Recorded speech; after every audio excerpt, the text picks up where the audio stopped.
Welcome to Choice Classic Radio, where we bring to you the greatest old-time radio shows. Like us on Facebook, subscribe to us on YouTube, and thank you for donating at choiceclassicradio.com. The Hall of Fantasy.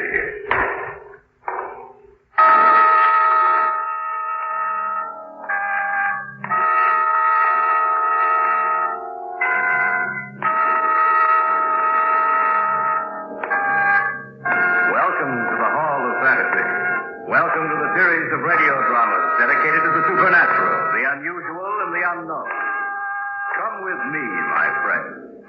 We shall descend to the world of the unknown and forbidden, down to the depths where the veil of time is lifted and the supernatural reigns as king. I first met Robert Jennings at a small party given by a mutual friend of ours. Dr. Cecilius, here's a gentleman who'd like to meet you. I'm honored. The honor is mine, Dr. Cecilius. Thank you, Mary. Well, you two chat together for a while. I'll get back to my other guests. Elizabeth, dear. I'm very interested in some writing of yours, Dr. Cecilius, especially in the term metaphysical medicine. I read them a few years ago. And I hope they didn't bore you. Quite the contrary. Just a few days ago, I thought of the subject again, and I searched everywhere for my copy of the book, but I couldn't find it. I understand that it's out of print. Yes, quite true, Mr. Jennings. I'm interested in the cause of a certain phenomenon that I have witnessed. I thought perhaps your book might help me. If you still care to possess a copy, I should be glad to provide you with one. As any author, I still have 2 or 3 around. Thank heaven you're able to help me. I'd almost given up hope. Hope of what, Mr. Jennings? Perhaps in a while I may be able to tell you, but not until then. Dr. Hesse, it's a tale so strange and unusual that you'll say it's fantastic, but believe me, it's the truth.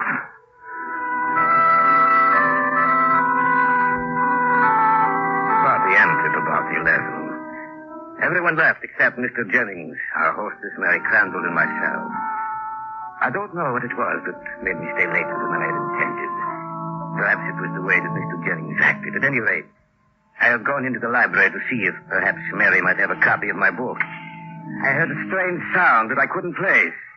I turned around and caught a glimpse of 2 burning red lights that stood about 2 feet off the ground. They moved with a strange hopping movement and then suddenly disappeared out in the hallway. Mary, is that you? Stay away from me. Don't run from me, Mary. Don't come any closer to me. Your throat is so lovely. Take your hands away from my throat. No, Mary. I'm going to kill you, Mr. Jennings. Take your hands away from her throat, Mr. Jennings. I don't know what came over me. You're right, Mary. Yes, Dr. Cecilius. What are you trying to do, Mr. Jennings? Why were you trying to kill her? Kill her, Doctor. I was trying to destroy him. What, Mr. Jennings? You wouldn't believe me, Doctor. No, you would never believe me.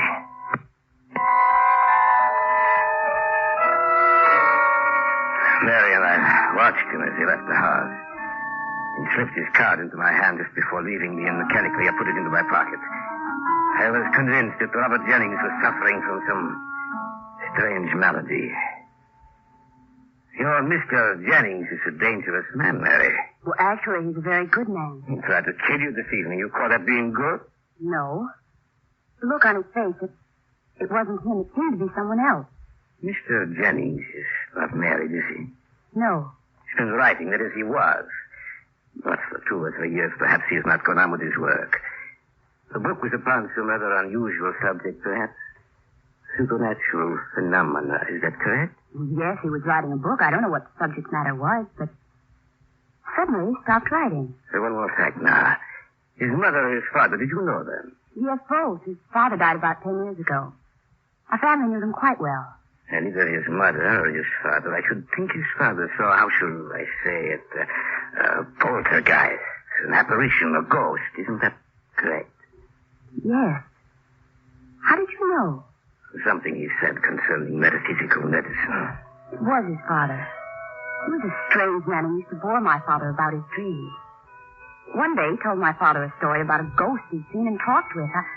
I remember it particularly because I was so afraid of him. He told the story a short time before he died. I was still quite young then. The words he used have always remained with me. But she used to describe the apparition? Yes. He called it the beast with red eyes.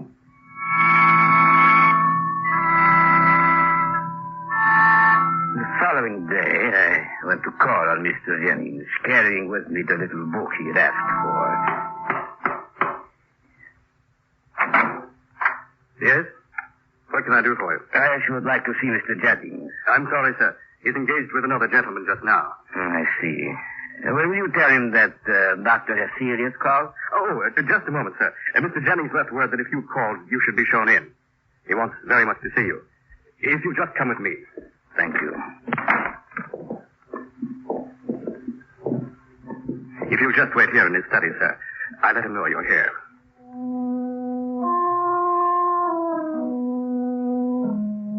I noticed an open book on his desk. I couldn't help but go over to look at it. My eye fell upon a sentence underlined in red. There are with every man at least two evil spirits. And then I heard that strange sound again. I looked up, and over in the corner of the shadows, I saw those two dancing dots of luminescence. Then suddenly something ran close to the floor out of the room. And in the hallway... We'll return to the tale of the beast with red eyes in just a moment.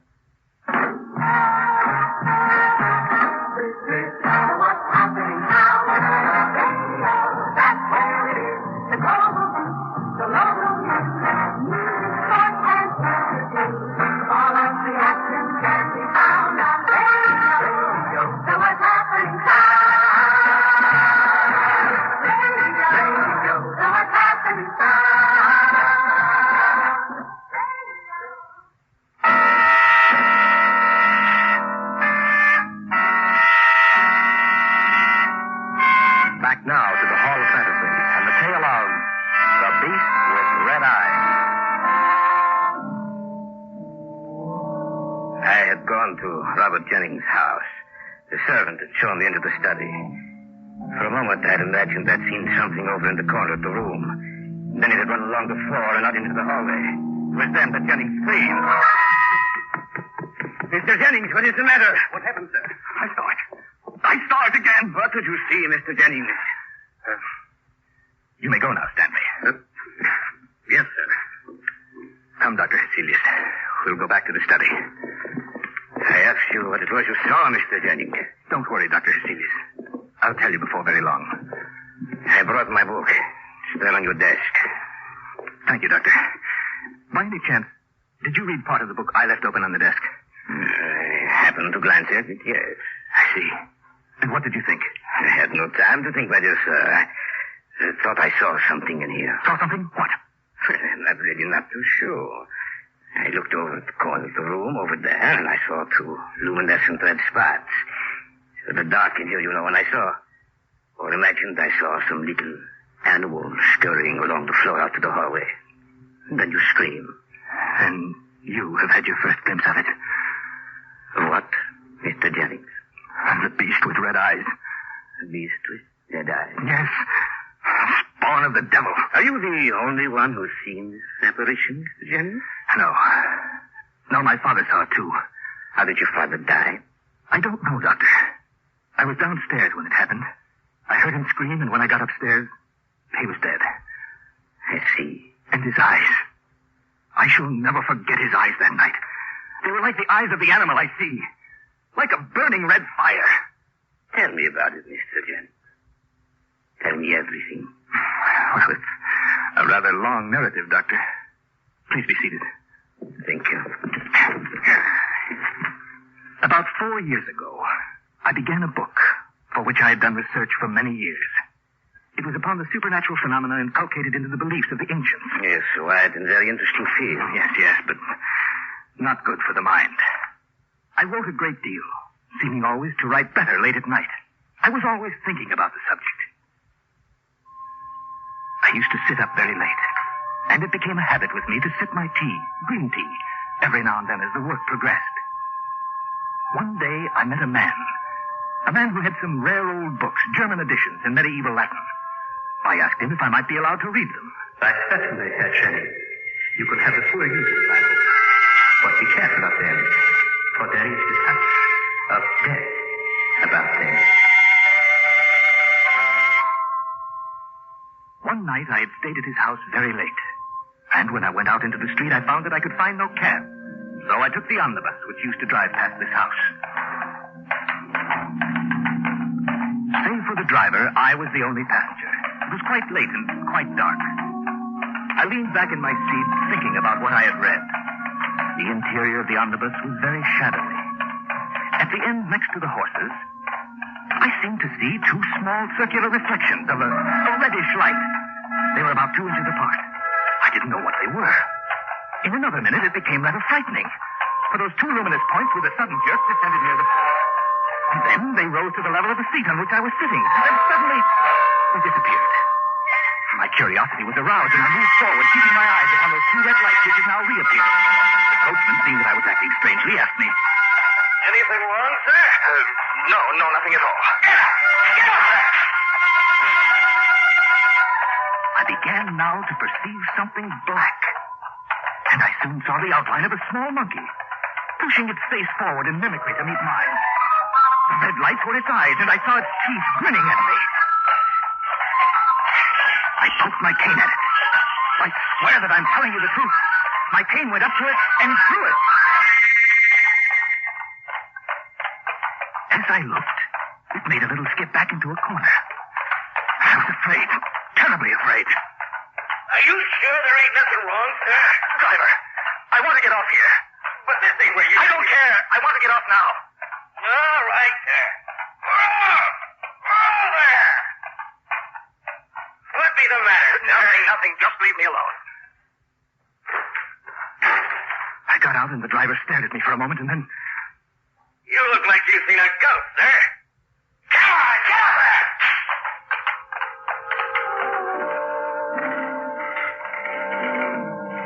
I started walking towards my house.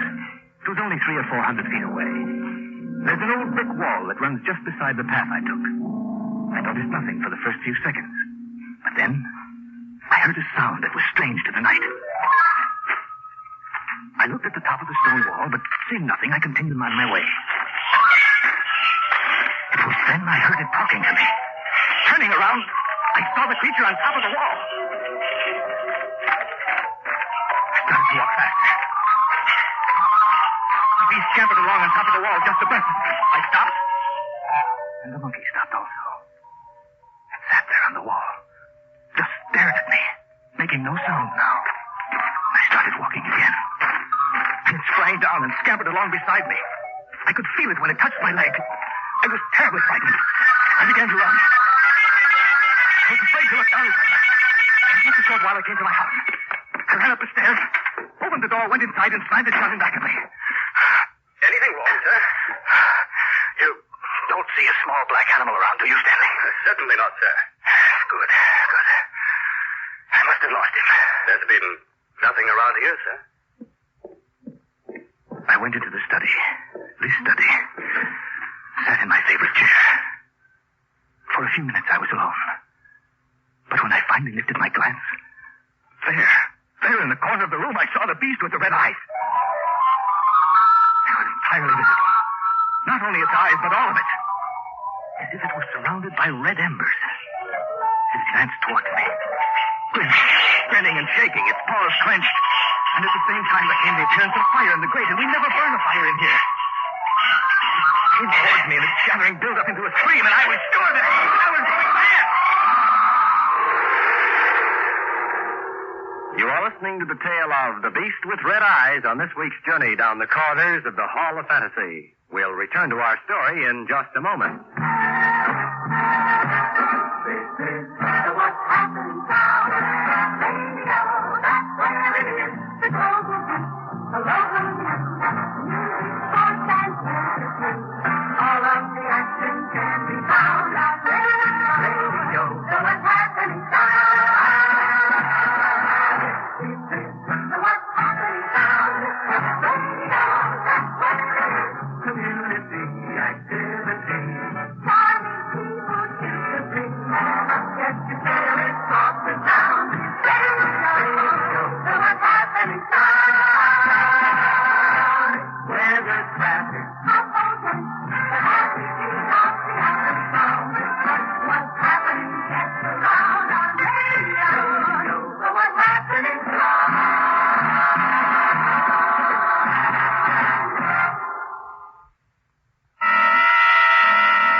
story featuring Carl Grayson and Richard Thorne entitled The Beast with Red Eyes.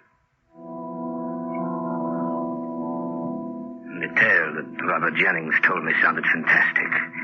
As he spoke, the dreadful sincerity of his words made me believe that he was telling the truth, telling me a tale so macabre and horrible that even I was frightened. Mr. Jennings, what happened then? I'm afraid I lost consciousness, Doctor. Stanley, my servant, found me lying on the floor in here. And the beast was gone? Yes, it was gone. But it returns. And each time its presence grows more fearsome in aspect. And each time it comes closer to me. The story you tell is fantastic. Fantastic it may be, but it's true just the same. That little beast has driven me almost insane. When does the creature appear? At any time it so desires, Dr. Celius. Generally when I'm alone. And there are also times when it disappears for a while. How long is it gone? Anywhere from 2 days to 2 weeks. Tell me, Mr. Jennings. Is it here in this room with us now? No, not in here. I saw it in the hallway before we came in here, however. Is its return accompanied by any strange manifestation? No, nothing. It's simply with me again. I'm lifting my eyes from a book or turning my head, I see it. Watching me. Have you told anyone else about this? No one. That is just as well. Its power of action is increasing, especially when I try to rest. It torments me while I lay in my bed at night. It drives me to do things. Last night, when I tried to hurt Mary, it was the beast who drove me to that. I heard it screaming, and its scream said, "Kill her! Kill her!" Had you not been there, I'm afraid I would. My niece, I almost killed her, too. Mm-hmm. How? Well, we'd gone out for a walk. Our path happened to lie near a coal mine. At the verge of the wood, there's a perpendicular shaft. They say 150 feet deep. My niece and I came to the edge of the shaft. You look so strangely, Uncle Robert. It is nothing. You act as if you see something down there. What is it? Nothing, my dear. Nothing at all. Do you hear anything? No. It's so deep down there. So terribly deep. So deep. Her scream brought me back to reality. I had been on the point of pushing her down there to certain death. Always urging me to crimes, to injure others or myself. You're very tired, Mr. Jennings. Perhaps you'd better rest. I have no time to rest, Dr. Heselius. I see. I want you to help me, Doctor. Look, I'm going out of my mind trying to fight it. Will you stay with me? I have other patients, Mr. Jennings. Yes, I realize that. I know that I'm asking you to forget them for a while, but I can't go on alone. I must have some help. All right, Mr. Jennings. I can send you a servant with a message to my office tomorrow. Thank you, Doctor. I don't know what I'd have done if you'd refused me. I shall stay here with you. Perhaps I can get some rest now. Perhaps I can forget the terrible screaming of its voice.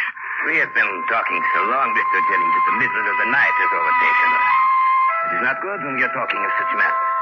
I suggest that we all retire for the night. You're right, Doctor.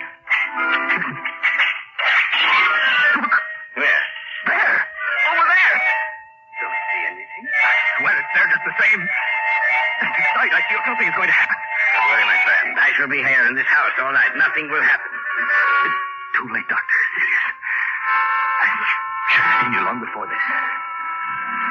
For now, too late. He aided his servant. I put him to bed. He lay there moaning, and his eyes would fasten on some object in the room. I would follow his gaze, yet I could see nothing. Little by little, he fell off to sleep. I sat by his side for an hour, and nothing occurred. The servant Stanley, who had gone back downstairs, now returned.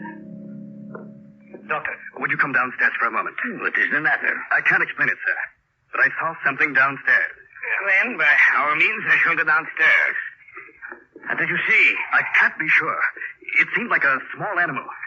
Tell me exactly what happened. Well, sir, first I heard some little noises. I looked up from what I was doing and saw a little animal in the corner of the room. A little black thing with two burning eyes of fire. Where did you see it? It was in this room, sir. That's the sound, sir. That's the noise I heard. It seems to come from the study. We better take a look. Yes, Doctor. Have you ever heard these noises before? No, sir. This is the first time. seem to be anything in this room? I can't understand it, sir. The sound came from here. Yes, I know. I heard it too. But there doesn't seem to be a...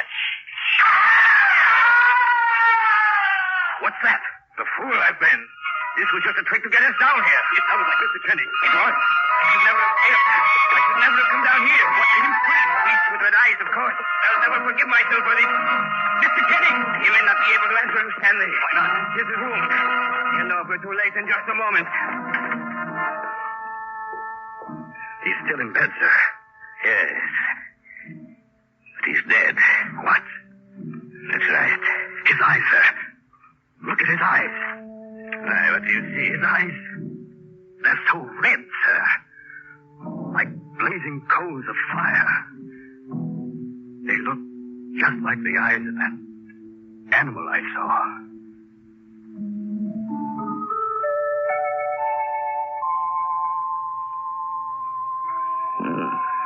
That is all I can tell you about it, sir. This is what happened. Jennings could have been insane. But I know that is not the case. This is why I told you about it. You see, since Jennings died, I too have seen the apparition. Become my constant companion. I am afraid that I shall be the next victim of the beast with red eyes.